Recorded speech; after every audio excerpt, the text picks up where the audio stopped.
Yeah so okay Raju, I come back to మీ దగ్గర మళ్ళీ వస్తాను. బండారు రామ్మోహన్ రావు గారు నమస్తే, వినిపిస్తుందా? నమస్తే, వినిస్తుంది శ్రీకాంత్, చెప్పండి. యా రామ్మోహన్ రావు గారు, సో ఎట్లా చూడొచ్చు, మంత్రివర్గ విస్తరణ ఉంటుందనుకోవచ్చా? ఢిల్లీ పర్యటన, మంత్రులు వెళ్ళారు, ముఖ్యమంత్రి వెళ్ళారు. అండ్ ఈ కంటే ముందు అంటే మున్సిపల్ ఎన్నికల కంటే ముందు జరిగిన పరిణామాలు ఒక యుద్ధ వాతావరణమే వచ్చింది. కంప్లీట్లీ ముఖ్యమంత్రిని టార్గెట్ చేయడం, లేదంటే ఉప ముఖ్యమంత్రి పైన వచ్చినటువంటి వార్తా కథనాలు కానీ, మంత్రుల పైన వచ్చినటువంటి వార్తా కథనాలు కానీ, ఇది ముఖ్యమంత్రి చేపిస్తున్నారు అన్నటువంటి వాదనలు బలంగా వినిపించినాయి. వీటన్నిటి తర్వాత ఈరోజు ఢిల్లీకి అందరూ ఒకే గూటుకి చేరుకున్నారు, అధిష్టానం దగ్గరికి. సో ఎట్లాంటి పరిణామాలు ఎక్స్పెక్ట్ చేయొచ్చు? ఏం జరగబోతోంది? మంత్రివర్గ విస్తరణ ఏమైనా ఎక్స్పెక్ట్ చేయొచ్చా? ఏమైనా ఉద్వాసన అట్లాంటివి ఏమైనా ఉండొచ్చు? ఎట్లా చూడొచ్చు ఈ పరిపాలన 2 yearsని? శ్రీకాంత్ గారు, మీకు అట్లాగే రాజ్ న్యూస్ ప్రేక్షకులకు నమస్కారం.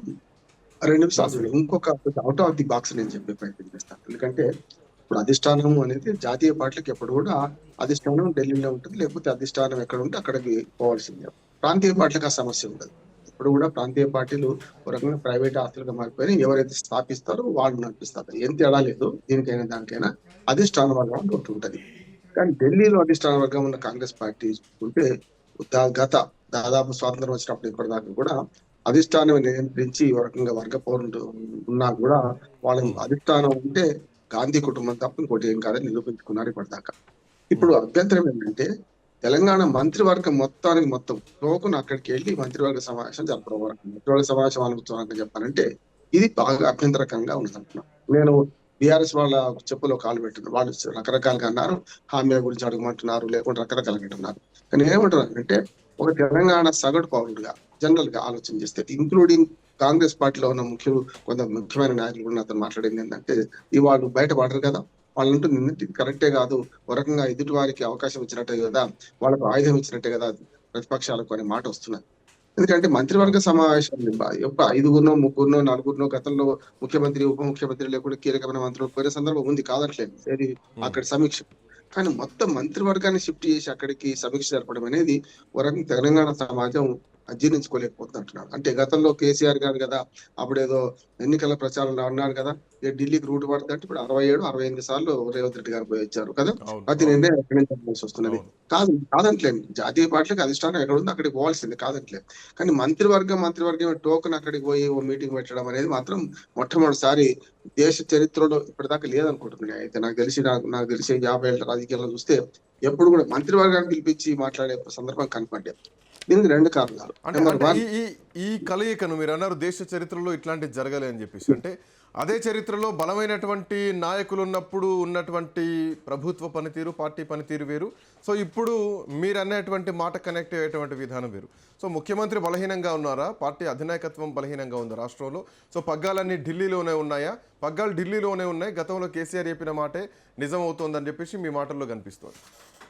నా మాట కాదు, తెలంగాణ సమాజాన్ని ఎవరైనా అడగండి, జనరల్ గా చెప్తాను. ఎందుకంటే నేను అందుకని బీఆర్ఎస్ చెప్పులో కాలు పెట్టను. వాళ్ళు ఇంకొక ట్విస్ట్ చేశారు. వాళ్ళు దీంతో పోవడంతో పాటు మా సోనియా గాంధీ గారు మీరు హామీలు అన్ని సంతకాలు పెట్టారు కదా, దాని సంగతి ఎందుకు అడిగారు? 2 ఏళ్ల సమీక్ష అంటే 2 ఏళ్లలో మీరు ఇచ్చిన హామీలు కూడా ఉన్నాయి కదా, మీరు వారి తరఫున వారిని నమ్మలేకనే మీతో నిప్పించారు కదా, దాని సంగతి ఎందుకు అడుగుతున్నారు? అట్లాగే రాహుల్ గాంధీ ఏమంటున్నారు, రైతు డిక్లరేషన్ సంగతి వరంగల్ ఏమైంది అంటున్నారు. సోనియా గాంధీ గారికి సరూర్ నగర్ సభ నిరుద్యోగ బుద్ధిస్తా అన్నారు.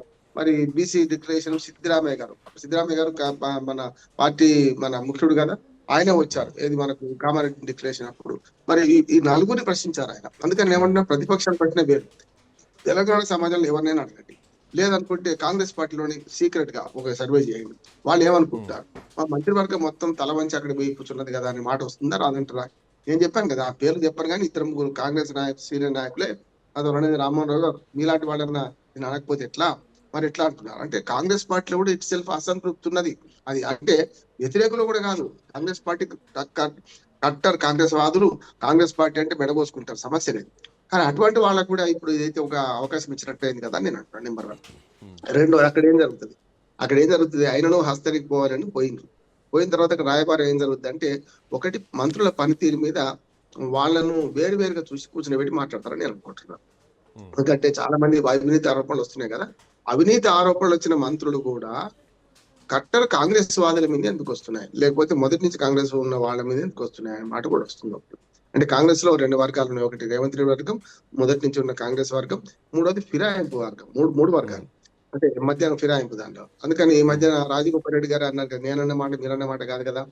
ఎవరైతే 5 హామీ ఇస్తే 4 తీసుకున్నారు, మంత్రివర్గంలో తీసుకున్నారు. నన్నెందుకు తీసుకోలేదంటే ఏమన్నట్టు ఫిరాయింపుదారులకు మద్దతు ఇచ్చినట్టుగా, ఫిరాయింపుదారులను అయితే మీరు కాపాడుకుంటున్నట్టే కదా అని అధిష్టానం ప్రశ్నించిందా లేదా?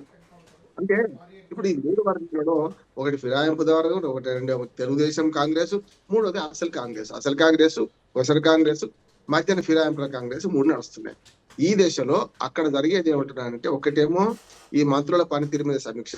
కొందరు ఫెయిల్ అయ్యిండ్రు. ఏది మనక జిల్లా మంత్రులుగా సీఎం అవుతున్న వాళ్ళు. అంటే ఇంకోటి అంటే ఏంటంటే ఫెయిల్యూర్ రెండు రకాలుగా ఉంటుంది సార్. ఒకటి పరిపాలనా విధంగా ఫెయిల్యూర్, లేదంటే పార్టీని పార్టీకి సంబంధించినటువంటి సంక్షేమ పథకాలని ప్రజల్లోకి తీసుకెళ్లే విషయంలో ఫెయిల్యూర్. సంక్షేమ పథకాల విషయాలకు వస్తే అది మంత్రుల మీద డిపెండ్ అయ్యి ఉండదు, ఓవరాల్ మంత్రివర్గం పైన, ప్రభుత్వం పైన డిపెండ్ అయి ఉంటుంది, ముఖ్యమంత్రి పైన డిపెండ్ అయి ఉంటుంది. సో అందులో ఫెయిల్యూర్ అంటే ఖచ్చితంగా వాళ్ళు కూడా ఒప్పుకోరు. ఎందుకంటే గతంలోనే కొండా సురేఖ అటవీ శాఖ ఆమెకు అప్పచెప్పారు, ఎండోమెంట్ శాఖ అప్పచెప్పారు, అండ్ అడ్లూరు లక్ష్మణ్ విషయానికి వస్తే ఆయనకు యువజన విభాగాలు అప్పచెప్పారు, పశుసంవర్ధక శాఖ లేదంటే మత్స్యశాఖ అప్పచెప్పారు. సో ఇట్లాంటి విషయాల్లో వాళ్ళు కూడా కొంత ఇబ్బందులు పడ్డారు. అంటే మాకు అసలు ఏదో చిన్న చిన్న పోస్టులు ఇచ్చారు, చిన్న చిన్న శాఖలు ఇచ్చారు, అసలైనటువంటి శాఖలు వాళ్ళ దగ్గరనే ఉన్నాయని చెప్పేసి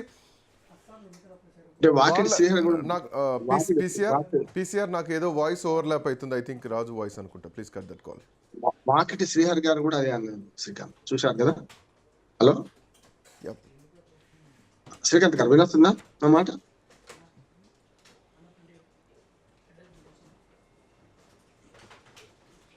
hello hello Ramohan Rao please. ఏమంటే వాకిటి శ్రీహరి గారు కూడా అదే అన్నారు కదా.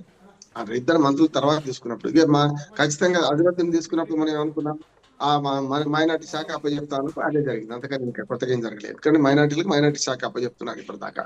అందుకని ఏమంటే ఉన్నాయి 2 మంత్రి పదవులు కదా, ఉన్నాయి 2 రాజ్యసభ సభ్యులు. ఈ రెండు ఎట్లా పంచుదామని సమస్య ఉంటుంది. చాలా బదులు కొట్టుకుంటున్నారు వీళ్ళు. ఎందుకంటే 2 రాజ్యసభ సభ్యులలో ఉన్న ఒక మెతుకు గంజిలో పోయింది అన్నట్టు అభిషేక్ సింగ్ గ్యారెంటీ అంటున్నారు. ఎందుకంటే ఆయన కేసులు చూస్తున్నారు, ఫీజు తీసుకోకుండా తెల్లాలేస్తే కేసుల్లో హాజరు కావాల్సి వస్తుంది రాష్ట్ర ప్రభుత్వం. సుప్రీంకోర్టులో ప్రతిరోజు కేసు అవుతుంది కదా. బీసీ రిజర్వేషన్ ఒకటే కాదు, ఇవాళ దాదాపు 10-12 కేసులు నడుస్తున్నాయి సుప్రీంకోర్టులో. ఫిరాయింపు ఎమ్మెల్యేల నుంచి మంది పెడితే, బీసీ రిజర్వేషన్ నుంచి పెడితే 7-8 కేసులు అయితే ప్రముఖమైన నడుస్తున్నాయి కదా. వాటికైతే సమాధానం చెప్పుకోవాల్సి వస్తుంది కదా, అడ్వకేట్ కావాలి. ఇంకొక కొత్త ట్విస్ట్ ఏంటంటే, మరి మన షర్మిల గారికి కూడా మంత్రి మన రాజ్యసభ ఇస్తారని మాట్లాడుతున్నారు. అంటే 2 ఉన్నొక్క మెతుకు కాదు, 2 బయటకు పోతే మరి వీళ్ళు ఏం చేయాలి అంటే, పిల్లి తెరిచింది అన్నట్టు ఈ మన వాళ్ళకి ఇవ్వకపోతే ఎవరికి ఇవ్వలేదు కదా, బయట వాళ్ళకి ఇచ్చినాం కదా అని అనిపించుకోవడానికి కానీ మాట కూడా వస్తున్నది అంటున్నా నేను. 2 రాజ్యసభ సభ్యుల సీట్లు అంటాం. ఇక మంత్రివర్గంలో 2 ఖాళీలు ఉన్నాయి. ఇప్పుడు ఖాళీ నింపారు అంటున్నాను. అప్పుడు చెప్తున్నా, ఇప్పుడు చెప్తున్నాను. జోస్యం చెప్పడం లేదు, మీకు తెలుసు. నేను ఏమంటున్నా అంటే